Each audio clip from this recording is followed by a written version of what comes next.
680's Richard Southern joins us live and in person. Nice to see you back, Richard. Nice to be back. Nice to not be getting up at 3 in the morning, Francis. Yeah, that belows you a whole bunch, actually. He does. I'm going to start calling in some favors, I think. You should. Well, there is some news from the world's largest coffee chain today. Starbucks is joining a list of growing vendors that are going strawless. Yeah, and you know, because Starbucks is so big, this is a very significant announcement. The world's largest coffee chain doing away with their iconic green straws at all of their global locations by the year 2020. The move will eliminate more than 1 billion plastic straws per year. In addition to creating new straws made from alternative materials, Starbucks is rolling out these cups where you don't need a straw. It's like a sippy cup for a kid. So these are going to be the standard cups for all the company's cold drinks moving forward. Francis, A&W Canada did away with straws. Harvey, Swiss Chalet, Hyatt Hotels just announced this afternoon they're doing away with plastic straws as well. So kind of the in thing now, and it's good for the environment. Canadians use 54 billion straws a day, so I think we're moving in the right direction here. Yeah, actually, one of the hotels that we're going to in a couple of weeks got rid of straws, so my wife made me go buy some stainless steel straws, because how do you mix those frozen drinks, you know, without That's true, and you know, a lot of bars, they give you the drink now, and they don't put the straw in, and it's true. And am I going to use my finger to mix it up or something? I will not be using your finger, Richard, just for the record. Get ready for higher interest rates. It's looking very likely that the Bank of Canada will be pulling the trigger on a rate increase this week. Yeah, it looks like it.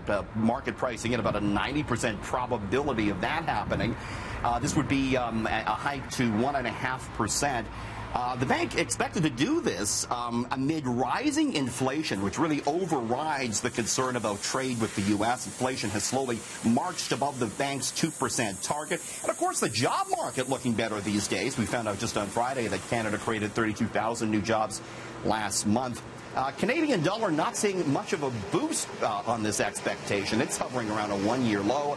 The TSX, though, Francis, did close at a record high today, with financial stocks moving higher in advance of that rate decision.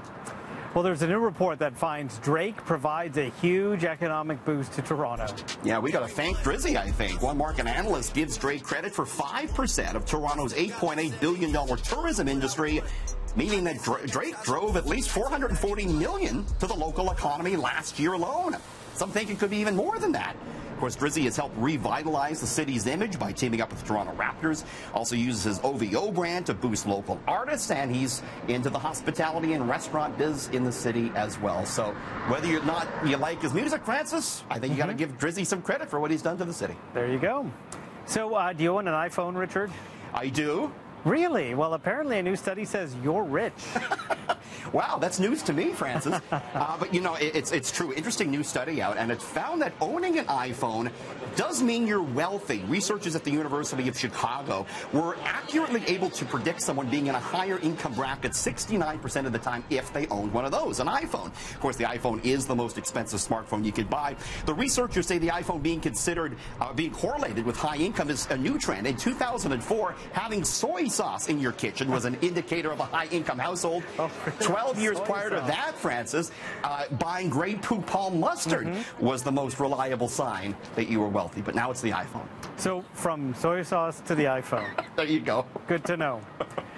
Joe Carter's 1993 World Series winning home run was arguably the most famous moment in Toronto sports history, even more so than the bat flip. I was actually telling this to my 8-year-old. True. But whatever happened to that ball? So you've been talking to Joe about that, and also his investing strategy. Yeah, Joe was in town, and I said, Joe, because this is one of the greatest moments of my life watching you hit that home run. I said, what happened to the ball? And Joe says he has it, and he was even offered some big money for it. Take a look, Francis.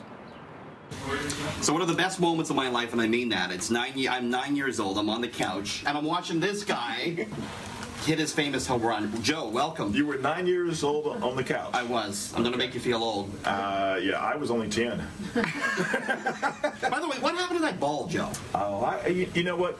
It takes a lot of preparation, so you want to prepare for those moments. And so when I hit the home run, I wanted to make sure I didn't hit it too high and go into the stands.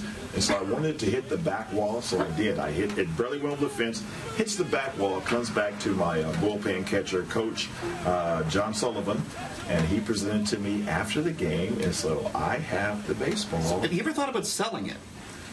No. I mean, what would you think that would go for, that ball? Well, Charlie Sheen offered me $1 million for it. And you turned Charlie Sheen down $1 million for that ball? Yeah. I told him I'll take $1,000,001. He wouldn't go up for the extra dollar. No, I will never sell that baseball. Are you kidding me? We're in the business center here. Are you big into finance? Are you big into stocks? And what's your scene with that, Joe? We do a lot of blue chip, a lot of value stocks, the blue chip, because I'm not interested in, making you like that sure bet. That's sure, yes. Good advice, Joe. Because you already got the money, and I've always said, never invest more than you can afford to lose. Francis, he must be a smart investor if he turned down $1 million for that ball. Can you believe it? I totally would have sold it, Richard. Totally. I think Joe's got enough money in the bank that he could pass on Charlie Sheen's offer. Probably. Pretty cool. Thank you, Richard.